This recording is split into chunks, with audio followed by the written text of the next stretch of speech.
don't you have the center seat, and then we'll get ourselves started.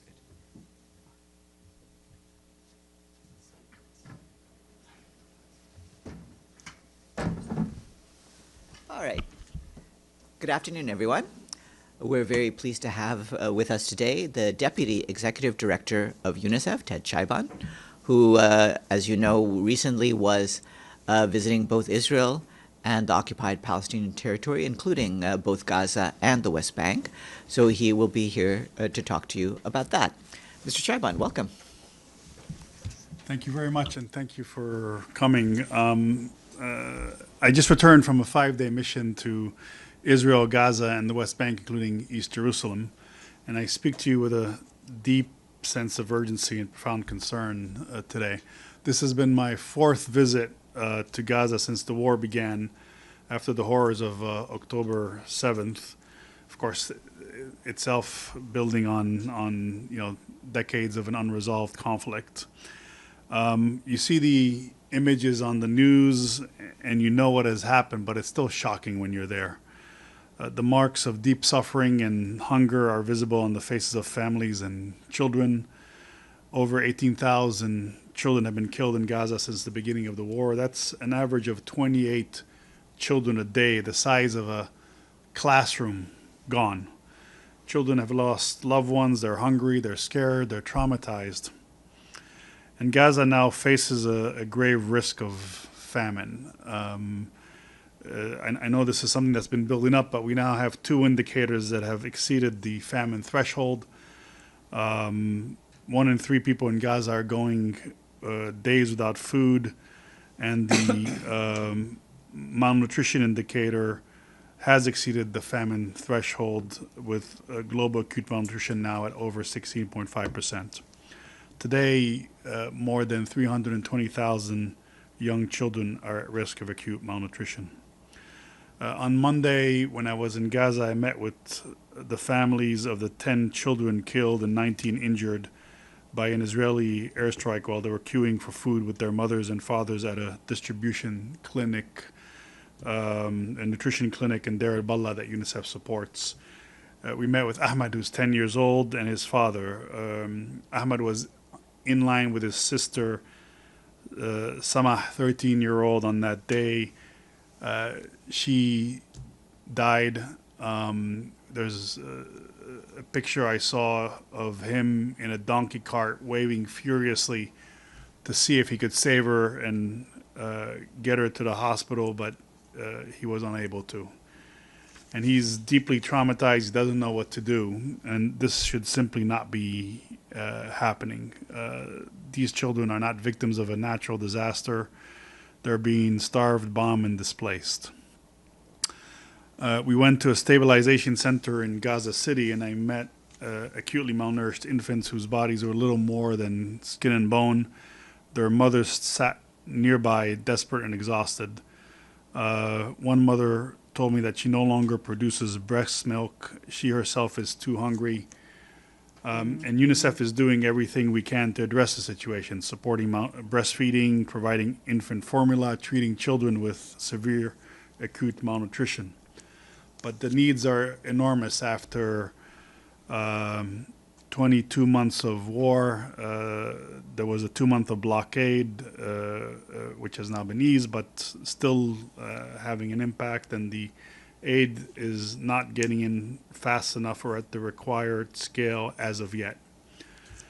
In the midst of all this, our staff in Gaza, most of whom have suffered devastating personal losses, continue to work day and night. UNICEF is delivering safe water, 2.4 million liters per day in northern Gaza, for example, reaching 600,000 children. That's an average of 5 to 6 liters per day per person. Better than what they had before, but still below survival thresholds. We rebuilt the cold chain for vaccines. You recall the polio campaign in February. We've continued to vaccinate children against childhood illnesses. We're providing psychosocial care for children who have been horrified by what they've gone through. We're keeping newborn children alive, helping to reunite separated families, both within the Strip, but also in some cases internationally, and delivering infant formula to the most vulnerable babies, but much more needs to be done. There has been some easing of humanitarian access after the pauses announced by Israel. As UNICEF, we have 1,500 trucks of life-saving supplies ready across corridors in Egypt, Jordan, Ashdod, and Turkey. Some have begun to move, and we've delivered in the last couple of days 33 trucks of life-saving infant formula, high-energy biscuits, and hygiene kits. But this is still a fraction of what's needed. And so a big part of the mission has been our advocacy and engagement with the Israeli authorities in Jerusalem and Tel Aviv. We pressed for a review of military rules of engagement to protect civilians and children. Children should not be getting killed waiting in line at a nutrition center or collecting water, and people should not be so desperate that they rush a convoy to get food. We called for more humanitarian aid and commercial traffic to come in, moving closer to 500 trucks a day to stabilize the situation and reduce the desperation of the population, and also the looting. We call it self-distribution when the population goes after a convoy, and there's also looting when more armed groups go after it because the prices of food are so high. And in order to address that, we need to flood the strip with goods from all channels, all gates. And this is not going to be achieved through humanitarian aid alone, so we also pressed for commercial goods to get into the strip. Eggs, milk, other essential supplies that can complement what the humanitarian community can bring in. And then we press for dual-use items and fuel to be allowed in so that the water system can be prepared, pipes, fittings, generators. It's very hot in Gaza right now, 40 degrees centigrade, and water is in short supply with the risk of disease outbreak looming everywhere. And we need to continue to advocate so that the humanitarian pauses do not lead to further displacement, pressing the population into an ever smaller area. It was a good exchange. There has been some easing in the access, and we need to see the full realization of the measures announced and the issues that I just raised in order to be able to address the situation. I should also say that I visited the West Bank, where there too children are under threat. So far this year, 39 Palestinian children have been killed in the West Bank. I visited the Bedouin community east of Ramallah, which was forcibly displaced due to violence. We also met with Israeli children impacted by the war, children who have endured fear, loss, and displacement. The children don't start wars, but they're the ones who are impacted by the wars. But today I want to keep the focus on Gaza because it's in Gaza where the suffering is most acute and where children are dying at an unprecedented rate. We are at a crossroad, and the choices made now will determine whether tens of thousands of children live or die. And we know what must be done and what can be done. The UN and non-governmental organizations that form the humanitarian community can address this along with commercial traffic if the measures are in place to allow access and eventually have enough goods in the strip that some of the issues that are there with law and order abates. And of course, funding is needed. UNICEF's appeal for Gaza is critically underfunded with, for example, only 30% of health and nutrition needs covered. And then finally, and we need to remember that the humanitarian pause is not a ceasefire. We hope that the parties can agree on a ceasefire, the release of the hostages by Hamas and other groups. This has gone on for far too long, 22 months. I honestly never expected that we would be here 22 months into this war. What is happening on the ground is inhumane, and what children needs from all communities is a sustained ceasefire and a political way forward. Thank you. Thank you very much. I'll now turn the floor over for questions. Amelie? Thank you. On behalf of the UN Correspondent Association, thank you very much for doing this briefing. I'm Amélie Bottelier from AFP News Agency. I have two questions. In the last few days, a lot of countries have started, more and more countries are airdropping aid into Gaza. Do you see that as making any difference? And my second question is, if, as you demanded, aid was to flow again into Gaza, how long would it be for one child? We know they are vulnerable human beings, so how long would it take to have all these children get back into health, not being undernourished and back to health again? Thank you.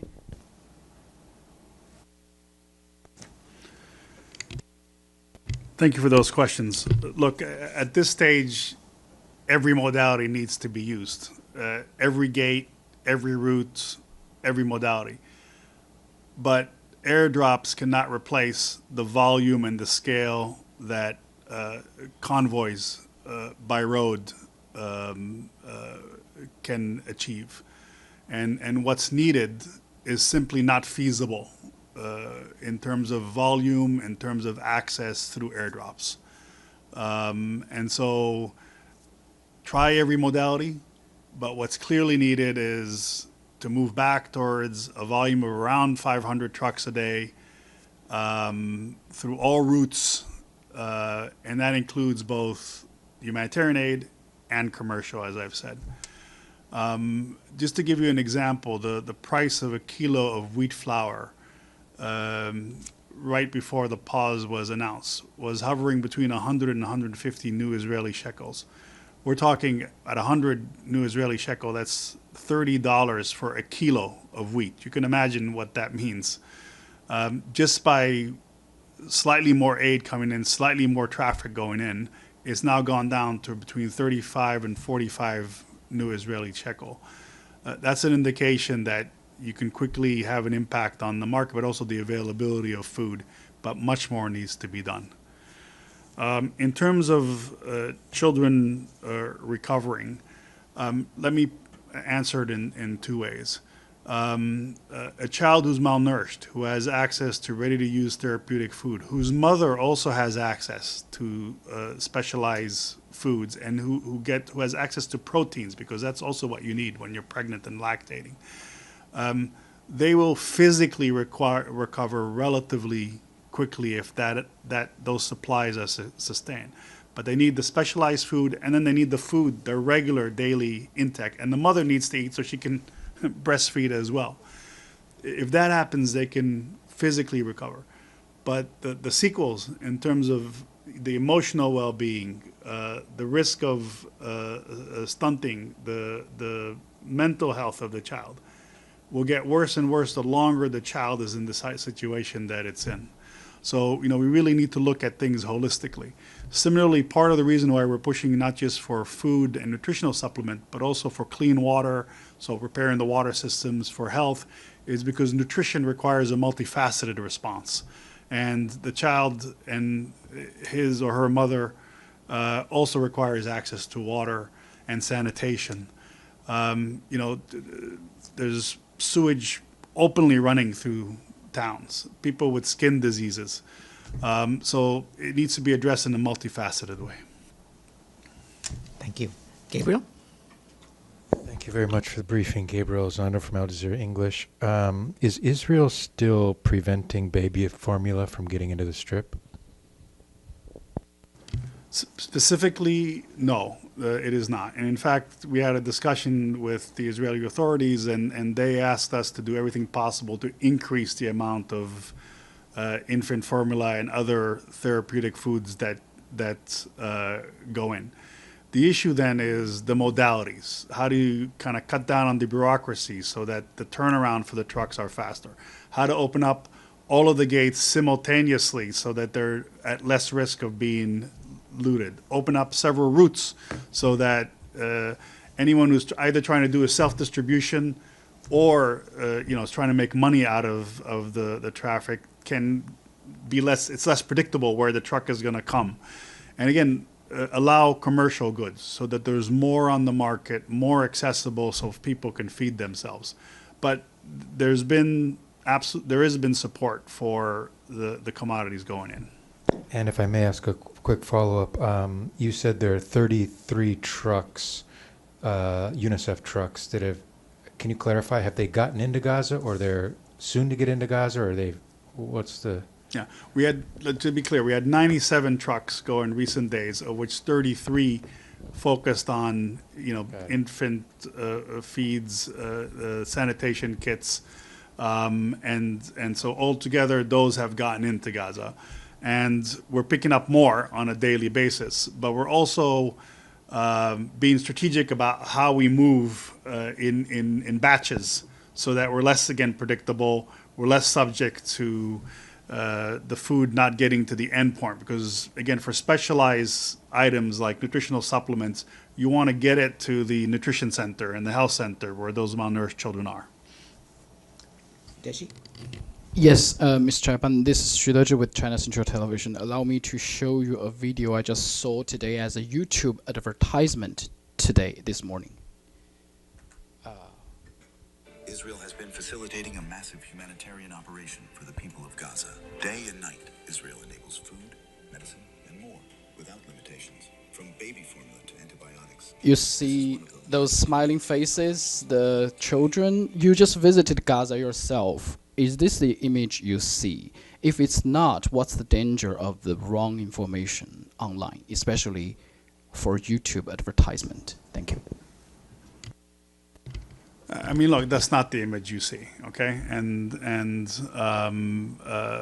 there's plenty of information in social media. You all have been reporting on the situation, which shows that... Sorry, I have to offer you another information. This is actually from the Ministry of Foreign Affairs of Israel. Right. They put this advertisement on YouTube. Right, okay. We're aware of that, yes, and I believe World Food Program has put out some lines debunking some of the veracity of the videos, some of which are taken from other years. Right. So, but at this stage, I think what we need to focus on, as I said in my comments, the situation is desperate. People are gaunt. Their eyes are hollow. It's an extremely difficult situation. The markets are bare. Children, are in stabilization centers because if they don't get the specialized foods that we're able to get to them through 170 clinics that we're still operating. When I say we, partners in working with UNICEF, and if they don't get to that clinic, then they're on the verge of dying, basically. All of that is the situation. Israel, since the blockade has been lifting, has eased access, and the purpose of the mission was to advocate for the measures that I discussed to fully implement access. And again, let the UN and the NGOs do their work, because we know how to do the work, and complement that with commercial traffic. Noreen? Thank you very much, sir. This is Noreen Hussein with IPS News.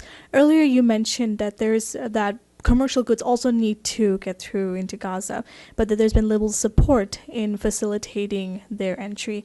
I wonder if you could just clarify on what are some of the challenges that have been faced with commercial goods getting into Gaza compared to humanitarian aid? Thank you. So the government of Israel will say that they are concerned about commercial goods going into Gaza because they feel that the private sector will be taxed by Hamas or will make payments in order to get the goods through. Our point is that the situation is so desperate that you need all routes in and all channels in. And there are ways. There are businessmen in the West Bank and Israel who have a relationship with businessmen on the ground that they can find kind of a bilateral arrangement so that some of the goods go in. There are certain products, certain goods that the United Nations can't and won't bring in on a sustained regular basis. Like I said, eggs, protein, and so feeding 2 million people under the circumstances that we are now requires all hands on deck. Our colleagues from WFP, ourselves, and the World Central Kitchen, other NGOs can do a big part of what's needed. The Red Cross, Red Crescent movement, ICRC, Egyptian Red Crescent, Qatar Charities, everyone will chip in, but you also need the private sector to do it. And again, the situation is such that it's absolutely essential. Certainly there was something in the dialogue which the authorities at least were listening, but we need to see it happen, essentially. By that you mean the Israeli authorities? Yes. Yep. Are there any further questions? Anything online? I haven't received any requests online, but if there is, please feel free to ask.